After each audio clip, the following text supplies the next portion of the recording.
अब ये थ्योरम है, थ्योरम 1। इसमें क्या बताया उसने, let A B and C be integers where A not equal to 0, then पहला देख लो, if A divides B and A divides by C then A divides B and C both plus B plus C both. तो इसको मैं कह रही हूँ the sum rate, मतलब पहले को हेडिंग लेते हो the sum rate. If A divides both B and C then A divides their sum B plus C, आसान अल्फाज में।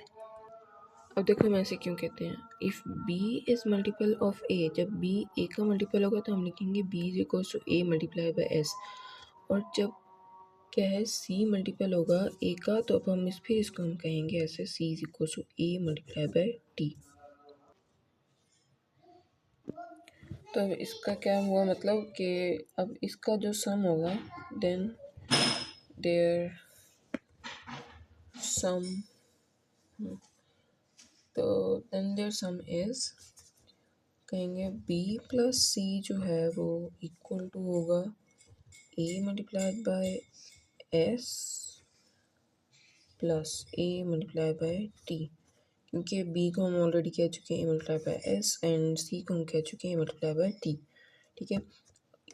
और वो थ्योरम के हिसाब से क्या था कि अगर ए और बी, ए बी पे भी डिवाइड होता है और सी पे भी डिवाइड होता है तो उसका सम बी प्लस सी होगा, तो बी प्लस सी ए पे डिवाइड हो सकता है।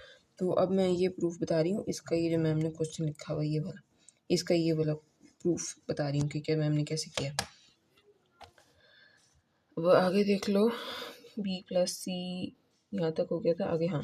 अब देखो इसका क्या होगा, इस वैल्यू में हम इस पार्ट में ए को अगर हम कॉमन निकालें तो ये कैसे लिखेंगे, A multiplied by S plus T, यानी ए बेसिकली डिवाइड कर रहा है एस प्लस टी को, और S plus T B plus C की भी वैल्यूज़ हो सकती हैं। ए मल्टीप्लाई कर रहा है एस प्लस टी को, which is clearly a multiple of ए।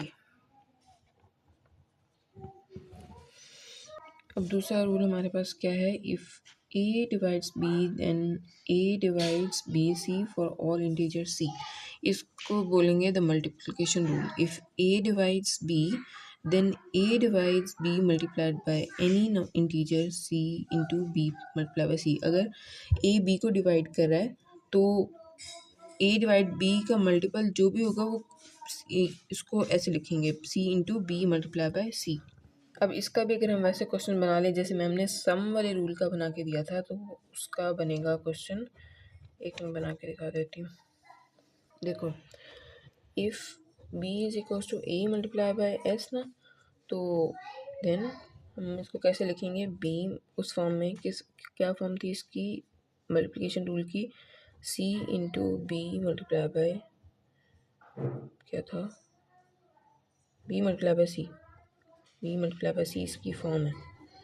तो b is equals to A multiply by S, already पिछले एग्जाम्पल में था, मैंने बताया था। Then b multiply by C is equals to होगा a मल्टीप्लाई बाय एस और मल्टीप्लाई बाय होल होगा c।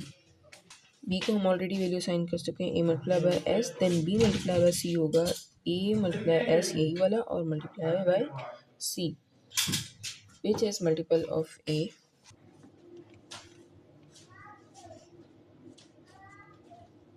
थर्ड रूल अब हमारे पास है, if A divides B and B divides C then A divide C. अगर ए बी को divide कर रहा है और बी सी को डिवाइड कर रहा है तो ए सी को भी डिवाइड करेगा, इसको चेन रूल भी कहते हैं।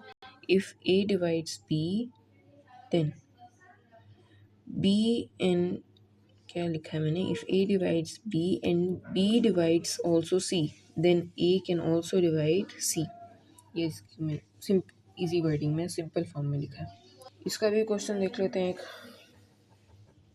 ऐसे कैसे होता है। देखो, if B is equal to A multiply by S, value हमने साइन की हुई है, और C is equal to B multiply by T है।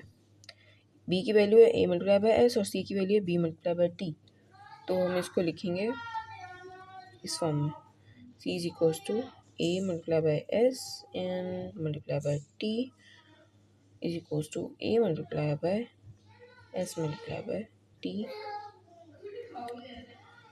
So A divides C. Done. अब ये हमारे पास थ्योरम का वो पहला पोर्शन भी सारा कंप्लीट हो गया। अब नेक्स्ट में हमने बताया था corollary 1 में if a, b and c are integers where a not equal to 0 such that a divides b and a divides c, then a divide mb plus nc whenever m and n are integers।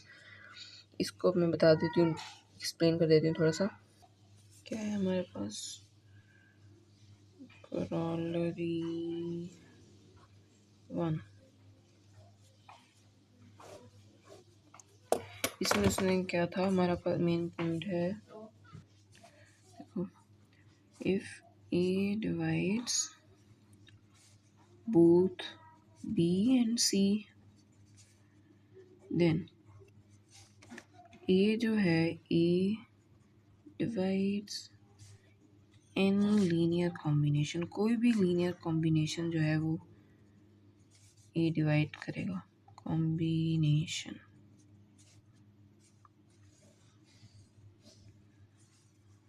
ठीक है, of them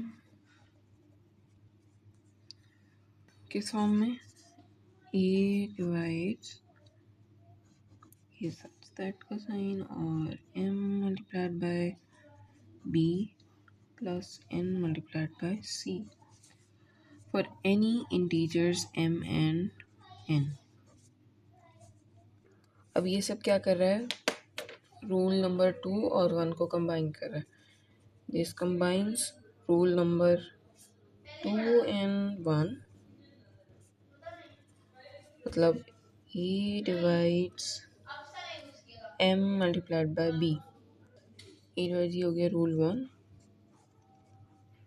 और दूसरा है a divides